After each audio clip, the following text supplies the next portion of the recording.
La vie est en partie négative, alors nous devons parler du négatif. Et ce sujet s'appelle les maladies de l'attitude. Les maladies de l'attitude. Il y a beaucoup de choses qui peuvent ruiner vos chances de réussir. Nous vivons dans un monde plutôt dangereux, donc vous devez être non seulement sage, mais aussi prudent. Les maladies de l'attitude sont aussi graves que les maladies physiques, n'est-ce pas? L'hypertension artérielle, les problèmes cardiaques, je veux dire beaucoup de choses réduisent vos chances de bien faire. Donc tu dois être prudent. Et les maladies comportementales sont mortelles. Elles détruisent toutes les bonnes choses que tu as commencées. Ces maladies d'attitude sont comme les mauvaises herbes qui poussent dans le jardin. C'est une partie normale de la vie. Voici une bonne phrase à noter. Le négatif est normal. Ce n'est pas une réussite, mais c'est normal. Cela fait partie de la vie. Et voici la prochaine clé à mon avis. Vous devez apprendre à gérer le négatif. Ne l'ignorez pas. Gérez-le. Maintenant, je sais que certaines personnes enseignent l'inverse. Alors écoutez-les et écoutez-moi. Puis faites-vous votre propre opinion. Ne soyez pas un suiveur. Soyez un étudiant. Mais je dis que vous devez gérer le négatif. Vous n'avez pas à vivre dedans. Vous n'avez pas à vous y attarder. Mais vous devez le gérer, à mon avis. Voici ce que c'est en partie. Ça s'appelle la grande guerre entre le bien et le mal. Et cette guerre est en cours. À la minute où vous êtes né, vous avez été impliqué dans la guerre entre le bien et le mal, entre l'obscurité et la lumière, entre le négatif et le positif, entre le mal et le bien, entre la tyrannie et la démocratie, entre les mauvaises herbes et l'activité humaine. La guerre est en cours. Si la démocratie dort, devinez qui ne dort jamais. La tyrannie. En l'absence de lumière, devinez ce qui est automatique, l'obscurité. Si le bien ne se réveille pas et ne devient pas actif, devinez ce qui s'installe, le mal. C'est une guerre mentale, une guerre physique, une guerre financière entre l'entreprise et la facilité, entre l'accomplissement et l'échec. C'est une guerre. C'est pourquoi il y a une phrase de l'Ancien Testament qui donne le meilleur conseil pour l'activité humaine quand elle dit « 6 jours de travail, 1 jour de repos ». Je suis sûr que nous avons compris que cela signifie qu'il ne faut pas travailler 7 jours, mais prendre un jour de repos. Voici ce que cela signifie également. Ne prenez qu'un seul jour de repos, ou vous risquez de perdre la guerre. Maintenant, nous sommes arrivés à 5 et 2. Et peut-être que ce n'est pas trop dangereux, je ne sais pas. Si Dieu avait pensé à 5 et 2, il l'aurait fait 5 et 2, je n'en sais rien. Mais voilà ce que ça veut dire. Entreprendre vaut mieux que la facilité. Si vous vous reposez trop longtemps, la jungle envahit le village. Voici maintenant la bonne nouvelle de la guerre entre le bien et le mal. Le mal n'est pas de taille face au bien, mais le bien doit être actif. Les mauvaises herbes ne font pas le poids face à l'activité humaine, mais si vous ne bougez pas, jusqu'où iront-elles? Jusqu'au bout. Elles pousseront jusqu'à vos chaussures.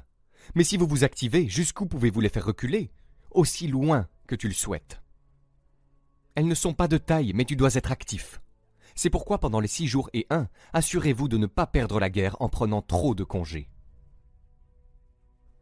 Devinez quel est le nombre moyen d'années après la retraite. 6. Cela signifie que vous ne prenez pas votre retraite. Vos chances sont trop minces.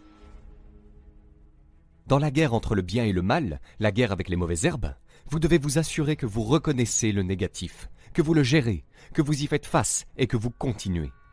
Dressons une liste des maladies d'attitude qui peuvent anéantir toutes vos chances de bien faire. L'un des mots qui détruisent tout s'appelle la négligence. Et j'ai découvert ceci, une semaine de négligence peut vous coûter une année de réparation. Ça n'en vaut pas la peine. Alors à quoi faut-il faire attention? Voici la liste. Si vous le faisiez, vous auriez la même liste que moi. Nous n'abordons rien de nouveau ce soir. Il s'agit d'une session de rappel. Pas d'enseignement. Mais cela ne fait pas de mal de la revoir. Voici la liste des maladies d'attitude.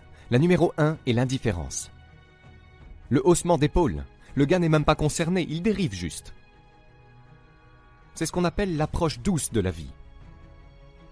Une maladie connue sous le nom de douceur. Le type dit « Je ne vois pas comment on peut s'énerver autant ». Eh bien, pour être un quelconque gagnant, vous devez vous énerver. Il y a un problème avec la dérive. On ne peut pas dériver jusqu'au sommet de la montagne. Et le bon Dieu a dit dans les derniers chapitres de la Bible, voici la meilleure façon de vivre. D'une façon ou d'une autre, c'est le mieux. Chaud ou quoi d'autre? Le froid est le meilleur après le chaud. Pas le tiède du milieu. Pas trop chaud, pas trop froid. Quelle triste façon de vivre! Je pense que ça veut dire qu'il faut choisir une direction et y aller avec tout ce qu'on a. Choisissez-en une et allez-y. Quelqu'un dit « Oui, mais si c'est la mauvaise direction, vous le découvrirez plus vite. Il ne vous faudra pas 25 ans pour vous réveiller et dire « Oh non, j'ai fait fausse route !» L'autre jour, j'ai dit à mon personnel « Après la prospérité, l'adversité. » Si l'une ne vous incite pas à prier pour l'autre, nous faisons tous mieux pour l'une des deux raisons suivantes, inspiration ou désespoir. Et je ne vous souhaite rien de mal ce soir, mais si vous n'êtes pas inspiré, j'espère qu'un chariot descendra votre ornière. Peu importe ce qu'il faut pour vous inciter à faire plus d'efforts, à lire davantage, à fixer vos objectifs et à vous lancer. Quelqu'un m'a demandé un jour, quelle qualité choisirais-je si je voulais travailler avec quelqu'un? Et vous savez ce que j'ai choisi en premier? Numéro 1, un sentiment fort. S'il vous plaît, numéro 1, donnez-moi quelqu'un qui a des sentiments forts. Pour n'importe quoi, je m'en fiche. Juste pour qu'il y croie. Même s'il n'est pas d'accord avec moi, c'est merveilleux. Mais qu'il soit en désaccord avec moi de manière vigoureuse. Je ne dis pas que c'est facile de rallier ce genre de personnes à votre point de vue, mais je préfère faire ça plutôt que d'essayer de ressusciter les gens d'entre les morts, de les gonfler tous les mois, de les gonfler. Voici la clé de la bonne vie. Apprenez à mettre votre maximum dans tout ce que vous faites. Quoi que vous fassiez, mettez-y toute votre énergie. Cela vous ouvrira rapidement une opportunité, ou vous révélera rapidement que vous devriez faire autre chose.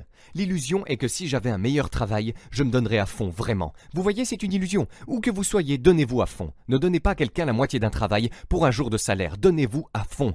Tu vois, ça va t'aider à changer ta vie. Débarrasse-toi de cette maladie. Voici la prochaine maladie de l'attitude, l'indécision, la paralysie mentale. Le gars n'arrive pas à se décider et ça devient une maladie. Très vite, il sait qu'il en est atteint. Le gars dit « Je sais que je suis sur la barrière », mais il dit « Et si je prends le mauvais chemin ?» Écoute, au bout d'un moment, ça n'a plus d'importance. Descendez juste. N'importe quel côté fera l'affaire. Une vie pleine d'aventures est une vie pleine de décisions. Celle qui s'avère être mauvaise vous donne une meilleure expérience pour prendre de meilleures décisions. Ne cherchez pas à savoir combien de décisions vous pouvez fuir, mais plutôt combien vous pouvez en prendre. C'est là que se trouve l'aventure. Alors débarrassez-vous de cette maladie, l'indécision. La suivante est le doute. Le doute est comme une peste. Et l'un des pires est le doute de soi. Il y en a beaucoup, mais c'est l'un des pires. Le type doute de lui-même. Doute que cela dure aussi longtemps pour lui. Doute qu'il puisse faire aussi bien. Doute qu'il puisse gagner autant. Doute qu'il puisse accomplir cela. Un excellent doute en chronique de lui-même. Vous pouvez imaginer les dégâts que cela fait à votre avenir.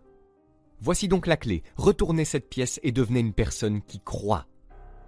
Et il y a beaucoup de choses auxquelles croire. L'une des plus importantes est vous-même. La compréhension de la valeur de soi est le début du progrès. Maintenant, si ces trois-là ne vous atteignent pas, cette maladie le fera. L'inquiétude. C'est une maladie dévastatrice. L'inquiétude. L'inquiétude cause des problèmes de santé, des problèmes sociaux, des problèmes personnels, des problèmes familiaux. C'est dévastateur. S'inquiéter suffisamment longtemps vous fera tomber à genoux, pourrait vous réduire à la mendicité. Je sais à quel point c'est grave, je l'ai connu. J'étais connu comme un super inquiet. Pas comme un super guerrier. Pas un super guerrier. Ma famille aurait souhaité que je sois un guerrier. J'ai ces années à rattraper. Mais je vais vous le dire, mon conseil pour vous est de faire ce que j'ai finalement fait avec les soucis. Abandonnez-les. Qui en a besoin? Je ne dis pas que c'est facile, je dis que ça en vaut la peine. Il m'a fallu presque 1 an pour me débarrasser de l'habitude de m'inquiéter. Et ce n'était pas une année facile, c'était l'une des années les plus difficiles que j'ai passées. Mais j'ai finalement réussi à me débarrasser de ce singe. Et j'ai découvert que vous pouviez vivre la vie la plus incroyable sans souci. Pas sans défi, pas sans difficulté, sans souci. J'ai appris à le faire et vous le pouvez. Voici la prochaine maladie de l'attitude, l'excès de prudence. Certaines personnes n'auront jamais beaucoup, elles sont trop prudentes. Maintenant, vous pouvez aussi être trop imprudent, mais vous pouvez aussi être trop prudent. C'est ce qu'on appelle l'approche timide de la vie.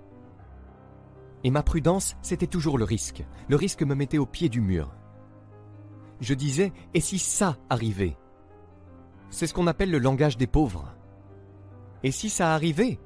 Et en plus de ça, si ça arrivait, regardez dans quelle situation je serais. Je ferais mieux de pas essayer. Je pourrais toujours m'en sortir avec un as. Alors je vais vous dire ce qui a changé toute ma vie, quand j'ai enfin découvert que tout est risqué. Dès que tu es né, c'est devenu risqué. Si vous pensez qu'essayer est risqué, attendez qu'on vous remette la facture pour ne pas avoir essayé. Si vous pensez qu'investir est risqué, attendez de recevoir la facture pour ne pas avoir investi. Tu vois, tout est risqué. Se marier est risqué, avoir des enfants est risqué, se lancer dans les affaires est risqué, investir son argent est risqué, tout est risqué. Je vais vous dire à quel point la vie est risquée. Vous n'en sortirez pas vivant. L'anglais dit « Eh bien, si c'est comme ça que ça va se passer, essayons !»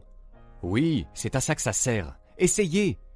Quelqu'un dit « Oui, mais je recherche la sécurité. » Bien, alors blottissez-vous dans un coin, on vous couvrira d'un drap, on vous apportera 3 repas par jour. Et on vous protégera, on vous nourrira, on s'occupera de vous, on prendra soin de vous. On ne laissera rien vous arriver, et vous vivrez probablement jusqu'à 100 ans. Le gars a dit, eh bien oui, je vivrai jusqu'à 100 ans, mais quelle façon de vivre? Exact. Quelle façon de vivre en sécurité? Ne demandez pas la sécurité. Demandez l'aventure. Mieux vaut vivre 30 ans plein d'aventures que 100 ans en sécurité dans un coin. Et vous voyez, ce n'est pas important de savoir combien de temps vous vivez. Ce qui est important, c'est comment vous vivez. La maladie suivante est le pessimisme. Le pessimisme, la maladie mortelle qui consiste à toujours regarder le mauvais côté, le côté problématique, le côté difficile, en vérifiant toutes les raisons pour lesquelles on ne peut pas y arriver. Le pauvre pessimiste mène une vie affreuse. Il n'essaye pas de trouver ce qui est bien, il essaye de trouver ce qui est mal. Il ne cherche pas la vertu, il cherche les défauts. Et quand il les trouve, il est ravi. Comment ça, moche? C'est le pauvre type qui regarde par la fenêtre, il ne voit pas le coucher de soleil, il voit les taches sur la fenêtre. Et c'est le pauvre type qui se précipite, qui prend tellement de congés de ses sens, ce type se précipite et il dit « J'ai 5 bonnes raisons pour lesquelles ça ne marchera pas ». Il est tellement bête, il ne sait pas tout ce qu'il faut, il a les 5. Pour le pessimiste, le verre est toujours à moitié vide. Pour l'optimiste, le verre est à moitié plein. Pourquoi la même mesure affecterait-elle les gens de 2 manières différentes? Réponse, tout dépend de la façon dont vous la regardez.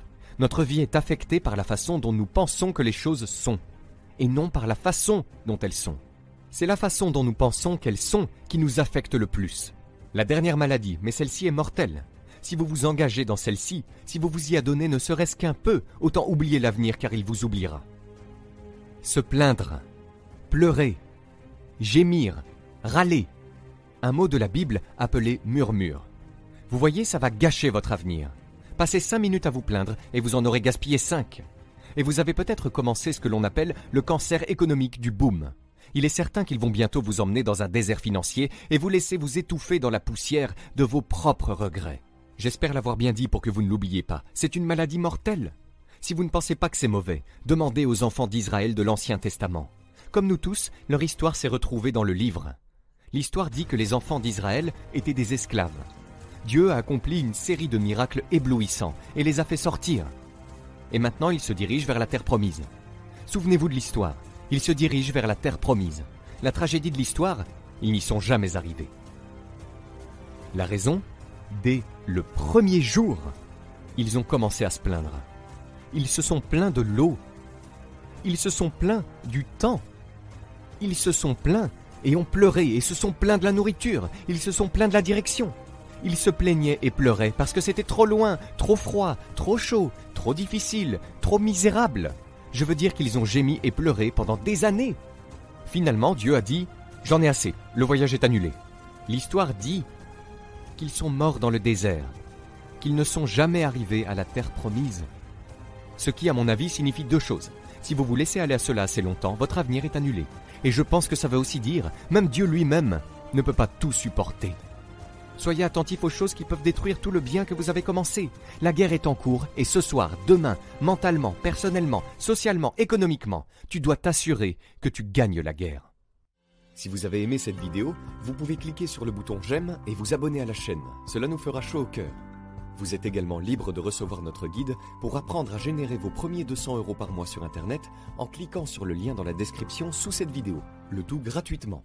À très vite. How many of you have never seen me before $6? So that's philosophy number 1. Wait for the government to change the minimum wage. You say, well, that might take too long. Is there another philosophy? And the answer is yes. Okay. Here's the second philosophy. Wait for the company to pay you $6 an hour. Right? You get a review how often? Every 6 months, let's say. You missed it. You waited a year. Maybe you didn't make it then. You say, wow, no telling how long. If you've got 1,000 people with you, maybe you could force the company to change it from 5 to 6 if there were enough of you that said, we will not work, we demand $6, or we will not work. By yourself, not a good philosophy. Together with others, it could work. Right? Here's what we call this, the philosophy of demand. I demand more money. Alone, too risky. Together, maybe you could get some progress. So now we've covered 3 philosophies. Number 1, wait for the government. Number 2, wait for the company. Number 3, the philosophy of demand, which is a bit risky. Here's the problem with the philosophy of demand. You can't get rich. If people only understood, starting at the lower end of the economic scale, that you cannot get rich by demand. Okay.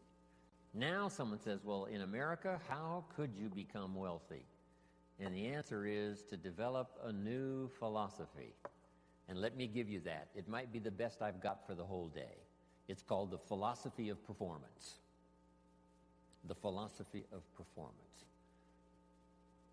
I will perform so well, it would be embarrassing for the company not to pay me $6. Then I would perform so well, it would be embarrassing for the company not to pay me $8 an hour, $10 an hour, $20 an hour. So now we've got several philosophies going, and if you want to change your economic future, it starts with your personal philosophy. Okay. Now, here's what's interesting in America. I'm sure all of us can think of someone who makes $5 an hour getting started. Can anybody in the audience think of someone who makes $50 an hour? Do you happen to know anyone that makes $50 an hour? Anybody know somebody that makes about that much money? So jot this down now, because you've got to teach it to the children, because they're not teaching this in the ordinary schools. It's possible in America to multiply your income by 10. If you take nothing else home economically to pass on to your children or to someone else, just take that phrase home. Jim Rohn taught us it's possible in America to multiply your income by 10. It's possible. If kids knew it was possible, do you think they would ask, how can you do that? If they knew it was possible, wouldn't the next question would be, how could I do it? If it's possible, how can I do it? Now you just teach them how to do it. How to multiply your income by 10. Now jot this down. A good economic question. Once you've multiplied your income by 10, is it possible to multiply it by 10 again? Not only to multiply it by 10, but to multiply your income by 10 again. Do you know anybody that makes $500 an hour? Can you think of someone? Makes $500 an hour? Right. My Beverly Hills lawyer makes more than $500 an hour. So jot this down. It's not only possible in America to multiply your income by 10, it's possible to multiply it by 10 again. Do you think kids would be excited to hear this philosophy? I'm sure they would. How can you multiply your income by 10 and then multiply it by 10 again?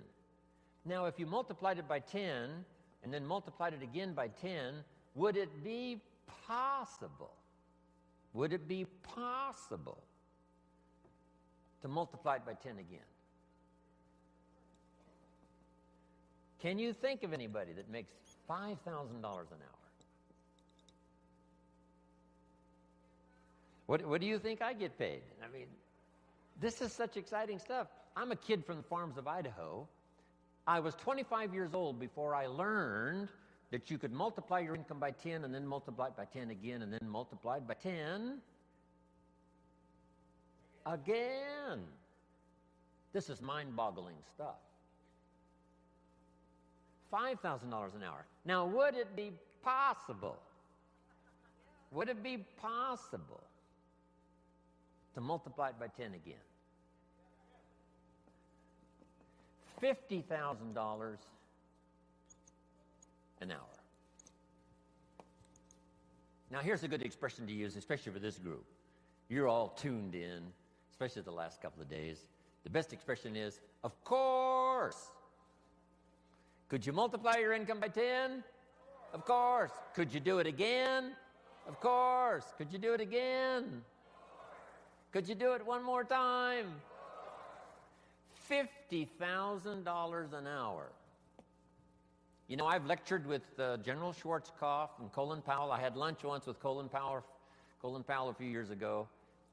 Schwarzkopf gets about $65,000 for a 1-hour speech. $65,000. So how could you finally get to $50,000 an hour? Answer: become a general in the army. Yes. And lead the troops in the Gulf War. But what I'm trying to say is the possibilities here, let's just say, are just unlimited. You can multiply your income by 10, then you can multiply it by 10 again, and you can multiply it by 10 again. Now, we're only talking economic values. There's all kinds of other values in terms of personal development, but this is it. Now, to climb this ladder, here's the possibilities. 63 million last year, one person earned. The possibilities, we would have to say, in our country, is what we call unlimited. Now, to climb this ladder as high as you wish to climb it. Jot this phrase down now, because I don't think I'll talk about anything more valuable than what I'm about to share with you. Here it is. To climb this ladder economically as high as you wish to climb it, here's all you have to do. Learn to work harder on yourself than you do on your job. Learn to work harder on yourself than you do on your job.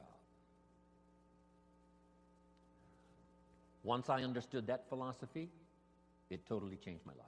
I made my first fortune by age 32, starting at age 25. And I've made and lost a few fortunes since then. That one simple philosophy, that it's possible to multiply your income by 10, and then by 10, and then by 10, by 10. And here's the simple way to do it. Work harder on yourself than you do on your job. Here's how it was put to me. If you work hard on your job, you can make a living, which is fantastic. If you work hard on yourself, you can make a fortune, which is super fantastic. At age 25, I went to work on myself. The difference in my economic future was so startling, even in the early years, that I never went back to the old ways. I never went back to the old philosophy. I never went back to the old disciplines. I accepted the new ones, and it changed my life forever. Unbelievable. Here it is in philosophical terms. Just jot this phrase down. This is a good one. Success is something you attract. By becoming an attractive person. Success is not something you pursue. Success is something you attract by the person you become. By becoming an attractive person. Now, what could you think of that would start to make you more attractive to the marketplace? This is such simple ABC stuff. Okay? Let me give it to you. Let me start with this. Jim Rohn's view of the 21st century. We've begun a new century, 21. We've begun a new millennium, number 7. Some scholars hold great significance to this 7th millennium. And I think it's probably true. It's going to be the most extraordinary time in the history of the human race, I think. And these opening years now of the new millennium and the new century, how could you take advantage of this extraordinary time in human history and make for yourself an extraordinary life? Because it's all possible. So jot this little quote down now. It's one of the best I've come up with, I think, lately. And I'll just quote it slowly so you can jot it down and take it home. Here it is. From testimonials and from personal experience, we have enough information to conclude that it's possible to design and build and live an extraordinary life. from testimonials and from personal experience, we have enough information to conclude that it's possible to design and build and live an extraordinary life. I'd like to have you think about that, not just here, but even after you've gone back home. Think about it at least often enough to say, I think that's true. From testimonials and from personal experience, we have enough information to conclude that it's possible, it's not a guarantee, but it's possible to design and build and live an extraordinary life. Now, if you believe that and accept it, you just simply use that as a foundation, as the fundamentals. So now jot this down. Jim Rohn's view of the 21st century. Number one, unprecedented opportunity. Unprecedented opportunity. These are probably going to be the most extraordinary times in the history of the human race, 6,000 years of recorded history. We got through the last millennium. We especially got through the last century, a bloody century, the 20th century. Hopefully those major wars of devastation and destruction are behind us. World War II claimed 50 million lives. 19 million of them were Russian. The devastation of the 20th century was unparalleled and unprecedented. The savagery was unbelievable. The Holocaust was insanity of the most unbelievable kind. Hopefully that is in the century past. And that we have a new chance in a new century to build a new world and a new country and a new future. With all of the challenges. With Saddam Hussein, with the terrorists, and all the rest.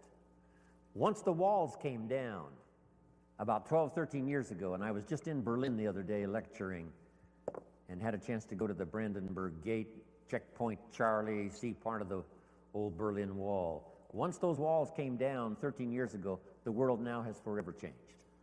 Because here's how the history of the human race reads. Opportunity mixed with difficulty. Sometimes more difficulty than opportunity. The history of the human race reads tyranny and liberty. Sometimes more tyranny than liberty. But now the world has totally changed. Since communism is on the run, the dictators, most of them are all gone. When I used to lecture years ago in South America, every country had a dictator. Now they're all gone. Castro and a few are left, but that's it. And they will soon all be gone. Within a short little period of the rest of our lifetime, all the dictators will be gone. A new wave of economic uniqueness, capitalism, free enterprise, liberty, freedom, democracy is absolutely sweeping the world. So for a long, dark time, there was more tyranny than liberty. Here's what is unique about this new Century 21. More liberty than tyranny. More freedom than oppression. This is an unprecedented time.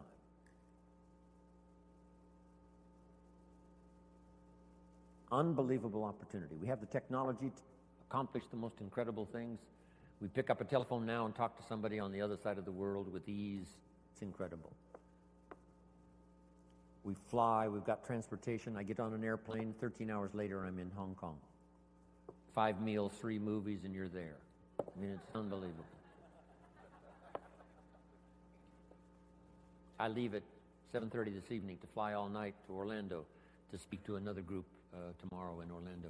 It's amazing. With the jets, you can cover the world. I fly the Concorde, 3 hours London, New York. If you fly the Concorde, you can see 2 sunsets in one day.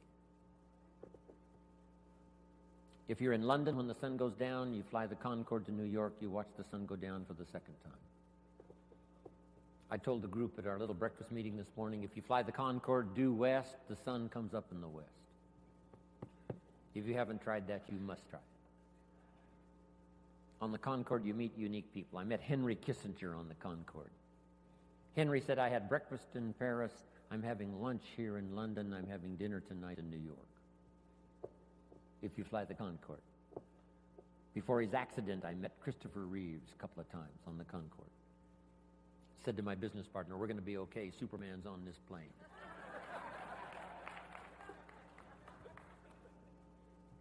This is unprecedented opportunity now, the 21st century and the beginning of the 7th millennium. These are extraordinary times. Now here's number 2. However, keen competition. World competition. We're dealing now with Iraq. A big part of it is competition. Hopefully the nations of the world will settle a big share of their differences so we can develop unique economic, social, personal prosperity for the future with limited conflicts. No more horrors, no more holocausts. Hopefully. But with the human race, you always have to keep your fingers crossed. Who knows? But I think it's going to be a time of unprecedented opportunity, but unique competition. Now, to take advantage of the 21st century and this opening of the new millennium, how could you use the opportunity? Now that you've arrived, told me your story, I'm beginning to see the light. Words. The old prophet said this, words are like a lamp for your feet, so you can see where to walk. And words are like a light for your pathway, so you can see where to go. With words, you can show somebody where to step and where to go. Wow. I said a little prayer before I left my hotel room this morning and asked God to give me a little stronger gift of words today so that my words might have meaning. Maybe I've caught you at just the right time. Maybe this is the moment for you. And if I can say something uniquely enough, using the English language best as I can, words are sometimes clumsy when you try to express what's going on in your head, let alone your heart. But if I can do as good a job as I possibly can in the session we've got this morning and then again this afternoon, by the time I'm finished, maybe my words will help turn on another light for you. And you'll be able to see the possibilities better than you've ever seen it before. You'll be able to see yourself more successful than you've ever envisioned it before. If I can wisely say good words. Now I've put communication in 3 parts because all 3 of these parts now help me make more fortunes. Here's the first one. It's called training. Training is simply showing somebody how to do the business, how to do the job. If you get good at that, the pay is incredible. Whether it's your own enterprise or whether you work for someone else. Training pays big money. Here's the next one, teaching. And I've divided the 2 just to make the point. Teaching is more teaching life skills. Teach somebody how to set goals. Gary mentioned, right, making the list and checking them off. Today he gets to check one off. Jim Rohn arrives in San Jose, Santa Clara. I'm so excited about that. Teaching leadership, teaching management, teaching how to become powerful, gifted, influential. Teaching father skills, mother skills. I've now, the last 15 years, learned grandfather skills.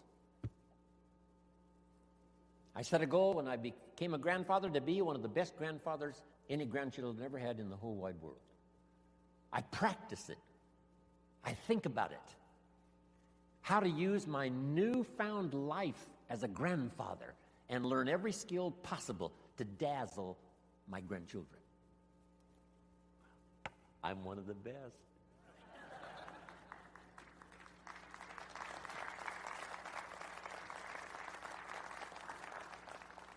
So teach people how to be good fathers, good grandfathers, good mothers, good leaders in the community. Teach a minister how to teach. Teach a minister how to use the gift of language to persuade. Okay. So communication is part of its training, part of its teaching, Here's the best part. No, here's number 3 in the gift of language, and that's learning how to inspire. Inspire simply means a few simple things. Here's number 1. Help people to see themselves better than they are. Yes, sometimes we have to help people see themselves as they are. If they've made mistakes, maybe that needs to be pointed out. If a child has messed up, sometimes you've got to say, you've messed up. But don't leave them in the mess. Now transport them into the future with the gift of your language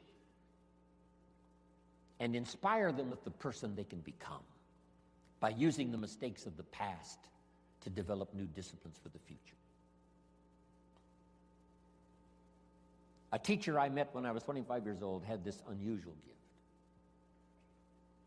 He said, Mr. Rohn, if you keep learning as you're learning now, one of these days you'll walk into a room full of people and you'll hear someone say, there's the man. That's the man. That's the famous man. I thought, well, that could never happen for me. Sure enough, it did. He said, it will happen.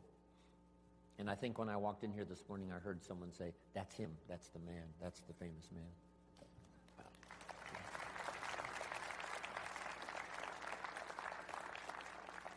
You must transport your children into the future. Yes, you have to take them back to review their mistakes, but don't leave them there. Now transport them into tomorrow. Transport your children into next week.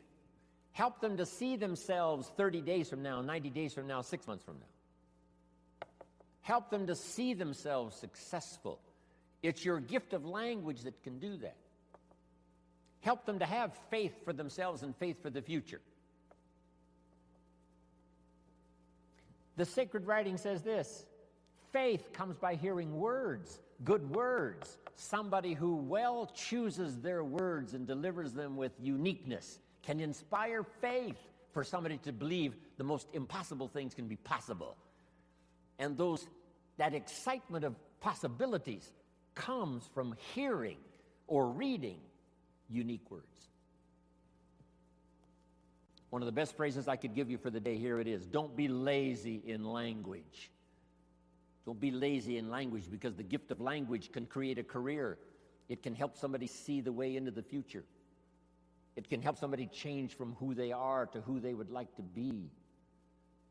It will help you to see the gift of your own intellect. There's an innate vocabulary in all of us that helps us to see, helps us to translate what's going on in the world, what's happening, so that we can make good decisions instead of poor ones. We can make less mistakes this year than we made last year. One of the major things to pray for is to be gifted in language, because it can have such a dynamic effect on your children. It can have such a dynamic effect on your business. It can have such a dynamic effect on your customers. It can have such a dynamic effect on your business partners, that not to continually get better and better at the gift of language would be a great mistake. Let it open doors nothing else will open, the gift of your language.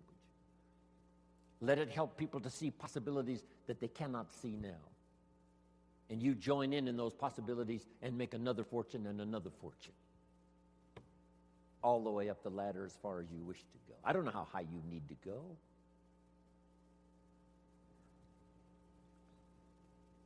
What were the instructions given to the first couple after the garden experience, Adam and Eve, according to the storyteller?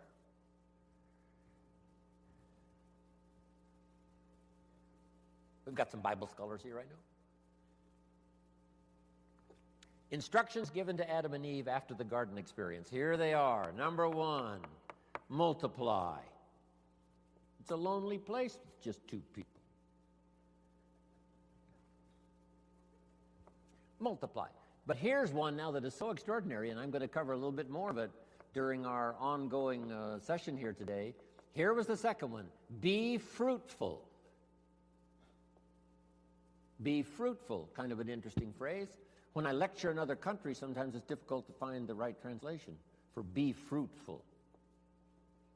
Here's what I think fruitful means. Be productive. The example might be a tree, a fruit tree. Plant a fruit tree. Now, why do that? It's very simple. Teach it to your children. Number one, to survive. The first instinct is to survive. So be productive enough to survive. Be productive enough for your own survival. But is that the end of it? And the answer is no, that's only the beginning of it. To produce enough for yourself is only the beginning. What's the rest? Here's number two. Get married. Now you've got to think of ways to produce more than you need for yourself. And guess what that does? It elevates you to a higher life. If you want to live this higher life of a companion, a wife, getting married, see, that now changes the dynamics of your future. It's called stepping up to a better life. And to step up to a better life, here's what you simply do economically. You learn to provide and figure out a way to provide more than you need for yourself. You think of ways to provide enough for yourself and for someone else. Why think of someone else? Why not just think of yourself? Because that's a very limited way to live, just thinking of your own survival. If you want to live a more flourishing, unique life, you must think now of someone else. So now the man says, I must produce enough for myself and for my wife. Is that the end of the life experience? No. Now have children. Take a risk. Having a child is like a throw of the genetic dice. Who knows what's going?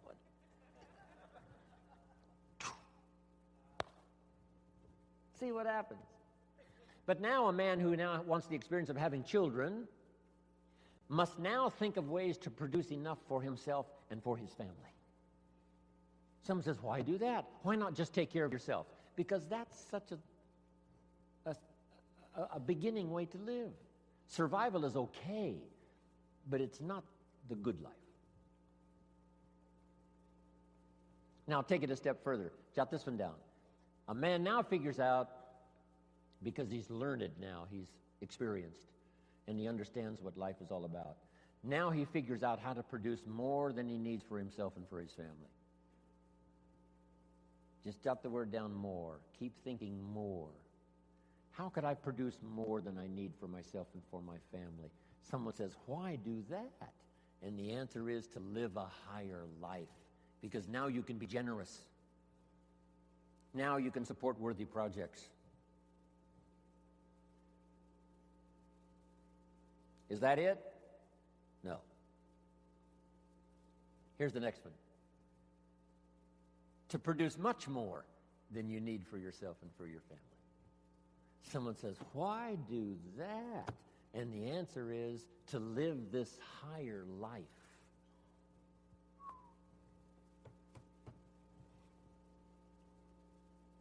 What if you earned $10 million one year and you and your family only needed $3 million? That would probably take care of the average family, $3 million. Some families are more expensive than others, but let's say $3 million would pretty well take care of most families. But you made $10 million, and you and your family only needed $3 million. Now you've got $7 million to give. Wouldn't you like to live that kind of life? Someone says, why do that? And the answer is, the possibilities of economics are so available that if you wish to, you can not only earn enough for yourself and for your family, you can earn more than you need for yourself and for your family, and if you really wanted to, you could earn much more than you need for yourself and for your family. Wow. Is that it? Let's take it one step further. Just jot this phrase down. Figure out a way to earn far more than you need for yourself and for your family.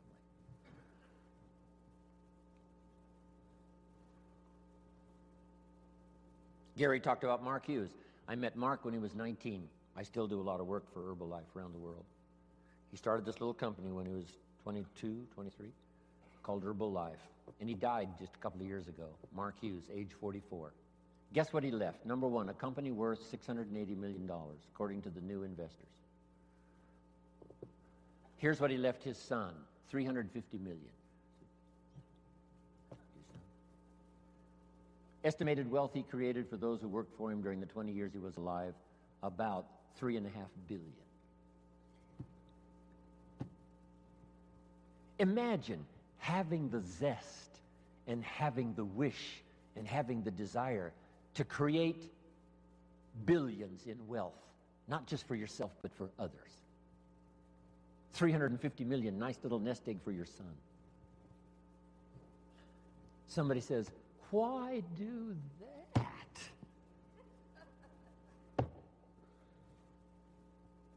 Can you think of the best answer ever? Jot this phrase down. Why not? Right? What else are you going to do? Just hang in there until the bitter end? No. Why not see how far up this economic ladder you can possibly go to see if you can't live an extraordinary life? Not just an ordinary life. That's okay. Survival, that's okay. You and your family, that's okay.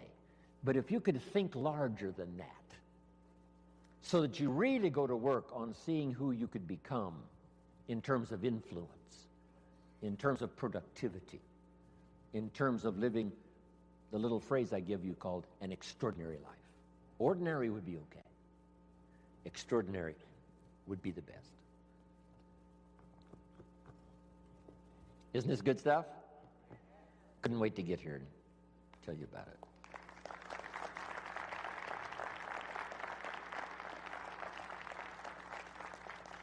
I could hardly wait to hear what I've got to say today.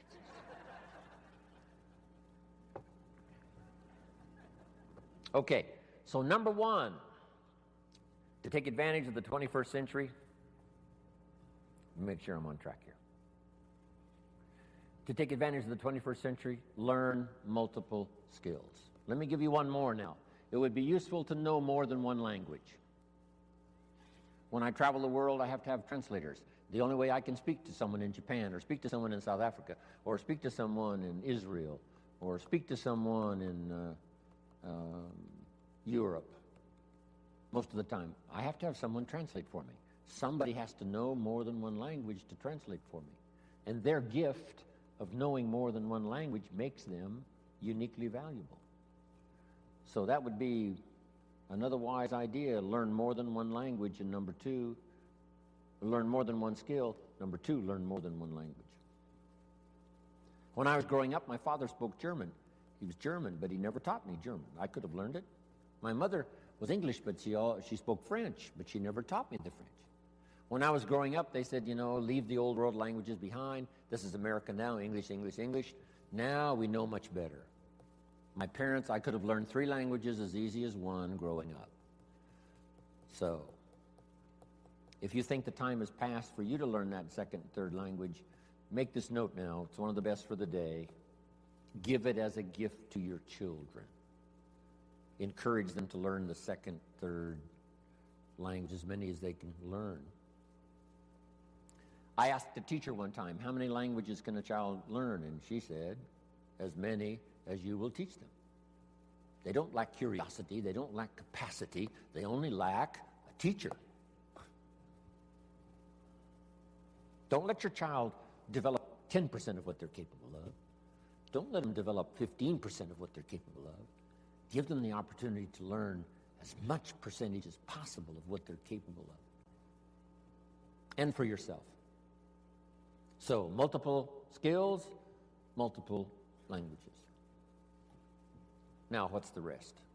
Taking advantage of the 21st century. Jot these notes down. Have you got this? Don't want to erase it if you haven't got it.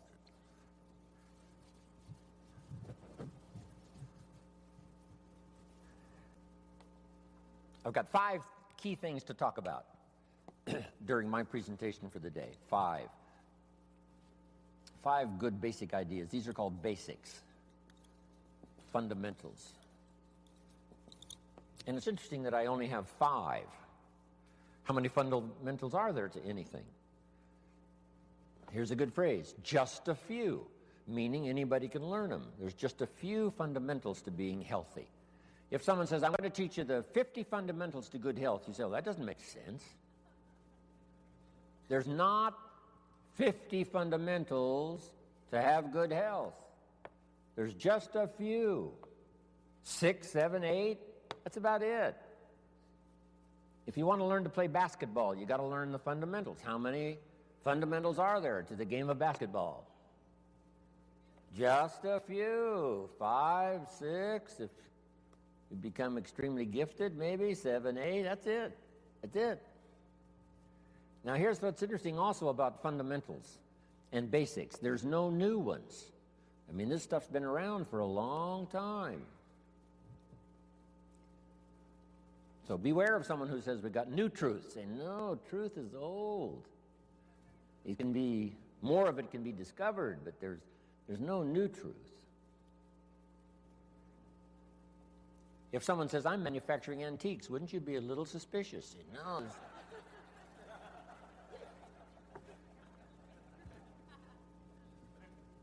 So, skills and fundamentals are like antiques. They've been around forever. The law of averages I teach in one of my seminars. The law of averages. Here's what it says. If you do something often enough, you'll soon have a ratio of results. If you do something often enough, you'll soon have a ratio of results. If at first you talk to 10 people, get 1 to say yes. That means you're getting 1 out of 10. Talk to 10 more, get another one. Talk to 10 more, get another one. Talk to 10 more, get 2 instead of 1. Why is that? You're getting better. The law of averages works for anyone. One we've learned for a long time. Here it is. It doesn't ever change. Whether it's a church or a business. 20% of the people do 80%. 80% do 20%.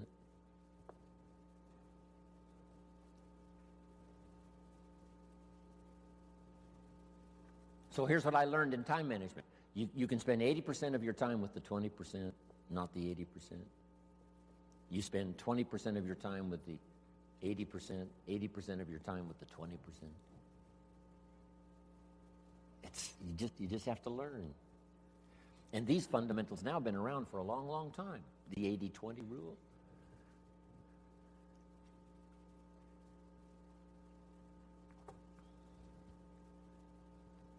We bring products, tapes, books, videos, right? Things to buy for your ongoing education. We bring books and tapes and CDs, and we bring all that stuff for how many people? You say, well, you'd bring enough for 100% of the people. No. No. No. 20%. You bring all the stuff for the 20%, not the 80. Isn't that fascinating? 20%.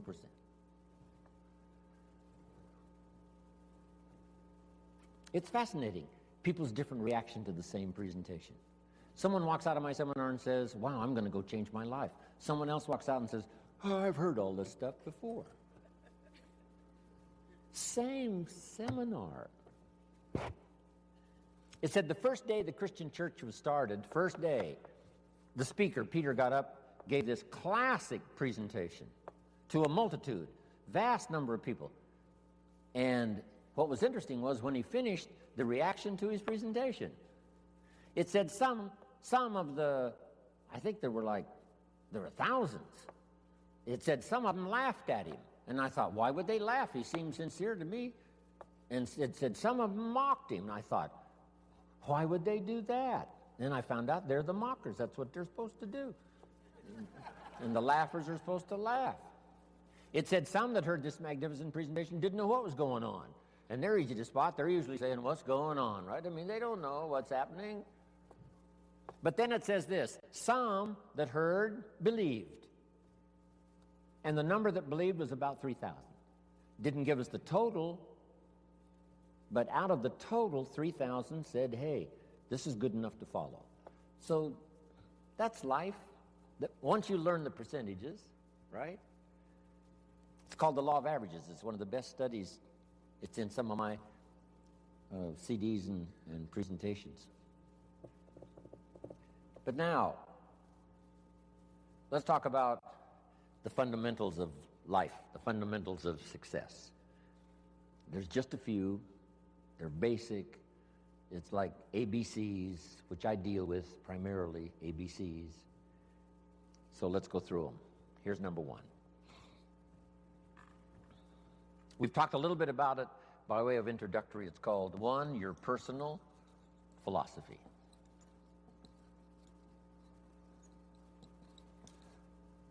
Philosophy is a big subject. Political philosophy. Here's what the communists taught, because I have to deal with it when I go to Russia. The communists taught, capital belongs to the state, not the people. We've taught all these years what? Capital belongs to the people, not the state. Wow, what a difference in economic philosophy. The communists said, people are too dumb and stupid and greedy to know what to do with capital. So you got to take capital away from all the dumb, stupid, greedy people and give all the capital to the all-wise, all-knowing state. And let the state run everything, and let the dumb, stupid people show up for their work assignment. That was the philosophy of communism. They devastated every country they touched with that philosophy. I was just in East Germany.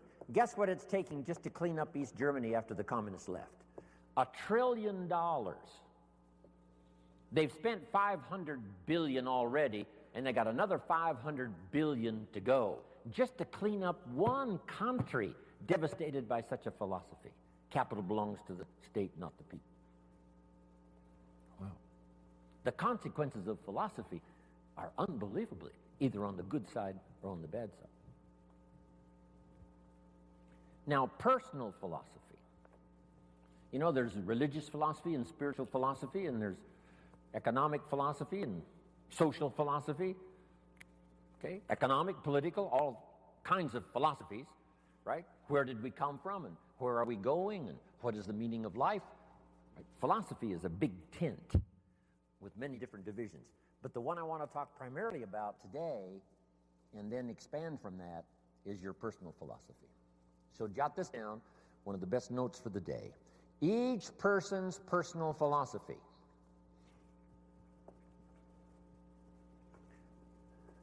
is the greatest determining factor in how your life works out. Each person's personal philosophy is the greatest determining factor in how your life works out. Your economic life, your personal life, your social life, your spiritual life.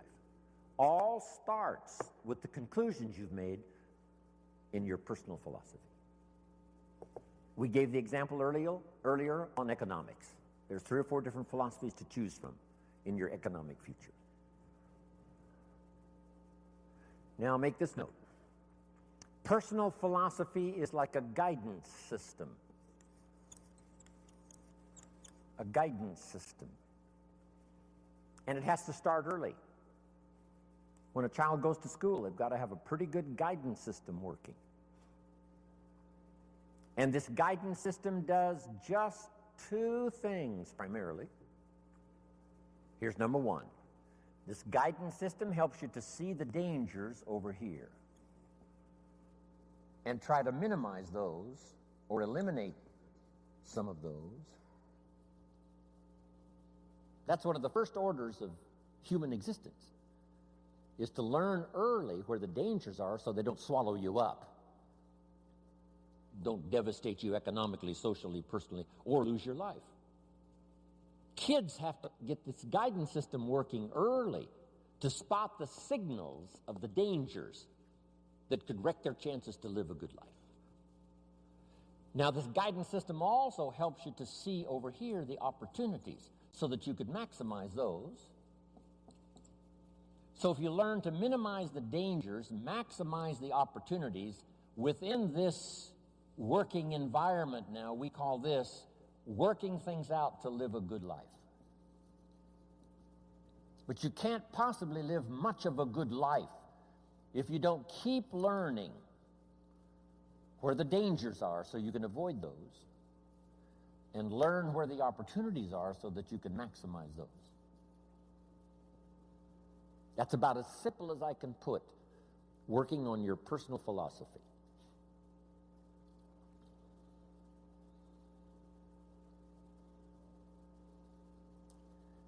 Now, why is it this way?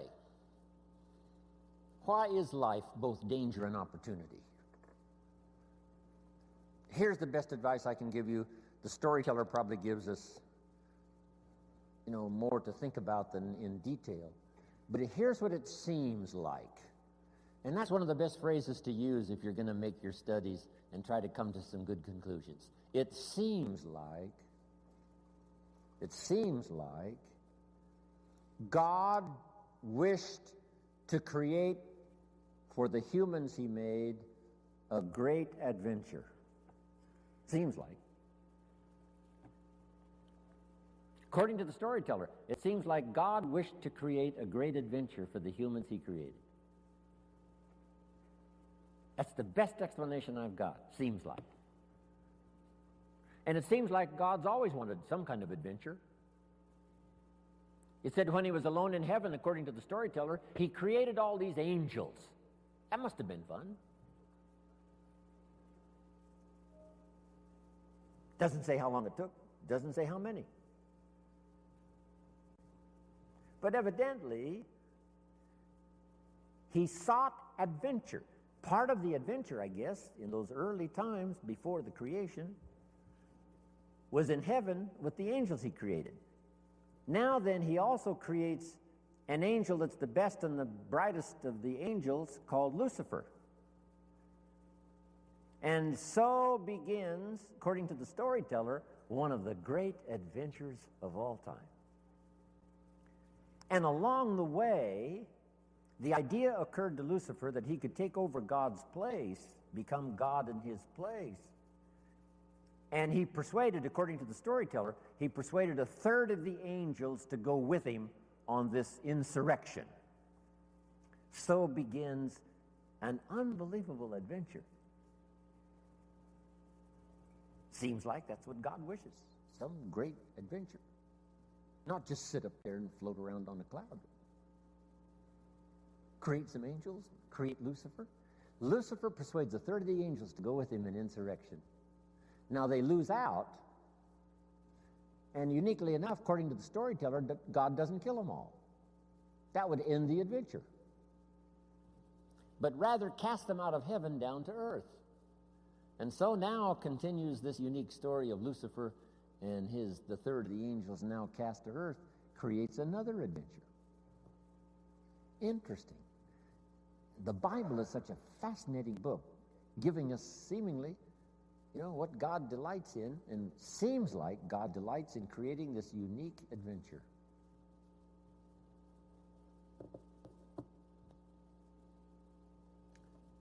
One of the ancient stories says God and Satan were talking things over one day. I thought, well, that doesn't seem possible. But the storyteller says they're looking down on the earth and they're talking things over. I thought, wow, that's remarkable. God and Satan getting together and talking things over. Now, the storyteller doesn't give us many details, so we've got to use our imagination. And on this particular occasion, God got to bragging on one of his favorite creation, his favorite persons, called Job. He said, Job and I have got this great friendship going. Job and I, we walk together. Job and I plan the future together. Job, Job, Job. Finally, Satan headed up to here with Job, Job, Job. And he said, yeah, God, Job, you've got a wall built around him. I can't get to him. God said, well, what would you expect? He's my favorite person. Of course, I got a wall built around him. Now, they're having this conversation. It's fascinating. Storyteller says, Satan gets this bright idea. Said, hey, God, let's try this. God said what? If you'll take the wall of protection down from around your favorite friend, Job, he said, I promise you within a short period of time, your favorite friend will curse you to your face. God said no, he'd never do it, not in 100 years, no matter what. Satan said, well, how are we going to know? Would you like to make a wager? It doesn't give us the details of the wager. But the storyteller says God picked up the bet and said, okay, let's try it. I'll take the wall down from around my special friend Job. You do your best. I promise you, no matter what you do, he'll never curse me. Satan said, the bet is on. According to the terms of the wager, God did take the wall down from around his special friend Job, and Satan then does one of his all-time famous numbers.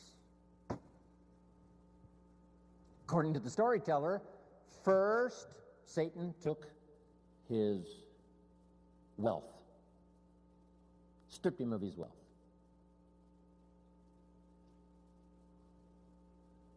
Satan said, that'll do it. Where's your friend God? He didn't curse God. Satan said, well, number two, took his health. Blow number two. Surely now he'll curse his friend God. No. Blow number three, and the worst, took his family. His health, his wealth, and his family. Gone.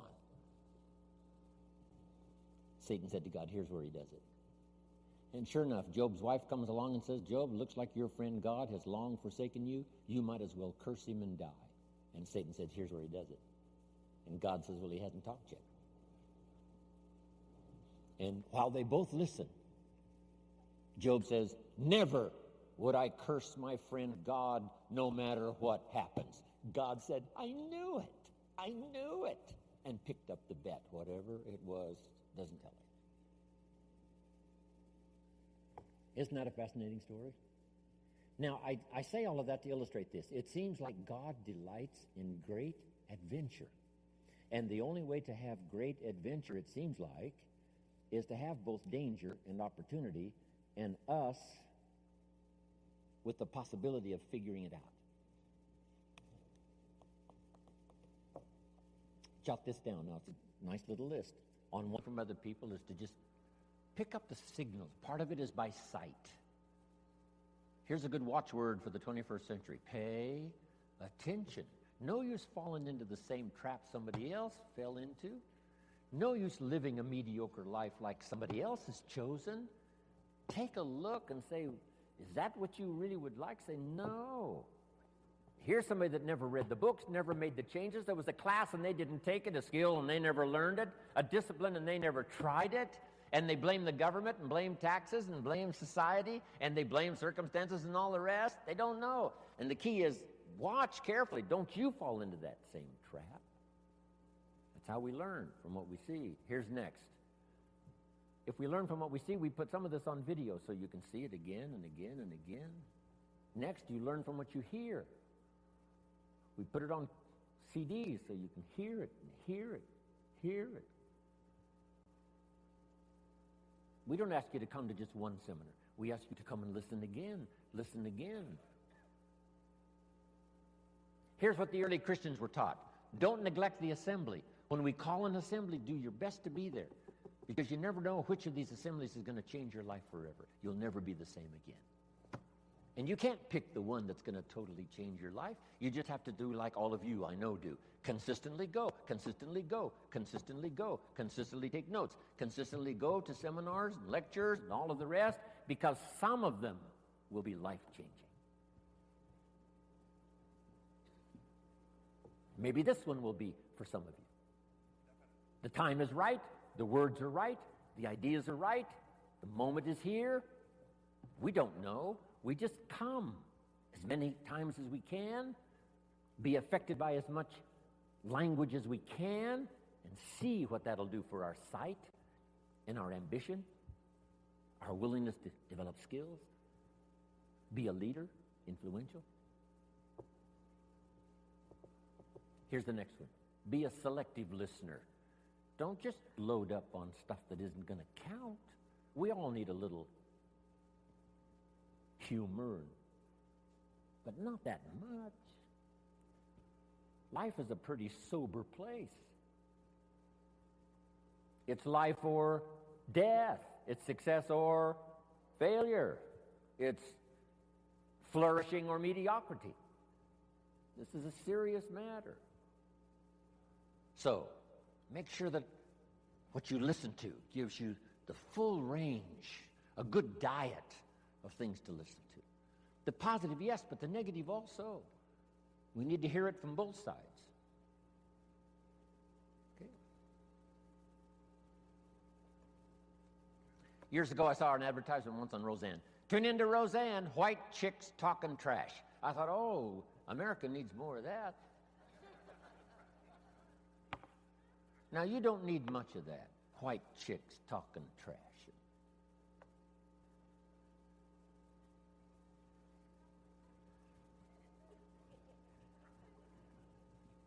Here's a good note. This is a good one.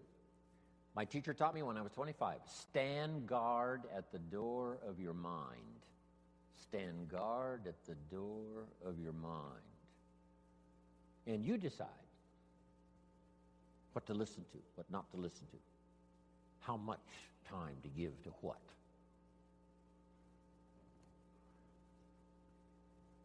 Now, the third one is important, and when we come back this afternoon, we'll continue it. But here's number 3. Read all the books.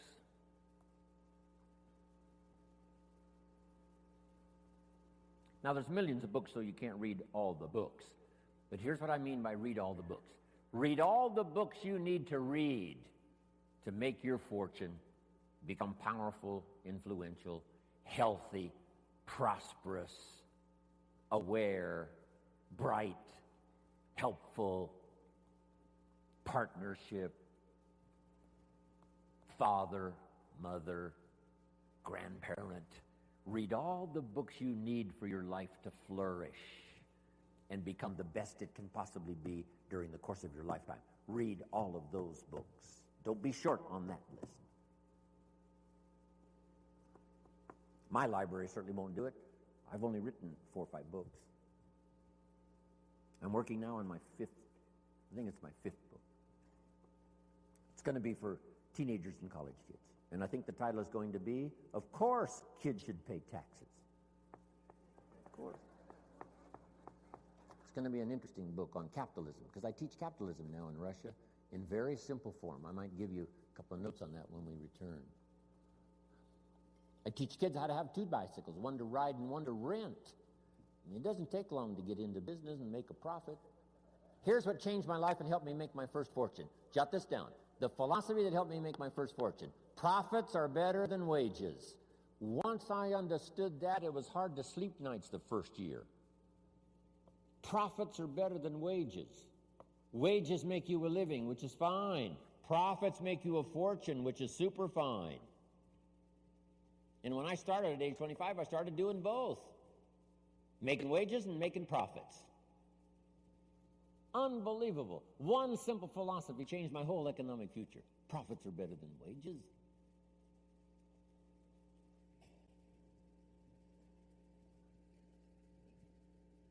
Read all the books necessary. Now, I'm going to give you some that started my library. I've got one of the best. If you saw it, you'd be impressed. Haven't read everything in my library, but I feel smarter just walking in it. Right. Okay, Gary, where are you? Enough for the first go-around here. We'll be back this afternoon with some more. Thank you for your patience. Appreciate it very much. God bless. Amen. Ladies and gentlemen, Mr. Jim Rohn. Wow, thank you. Thanks, Gary. Appreciate it.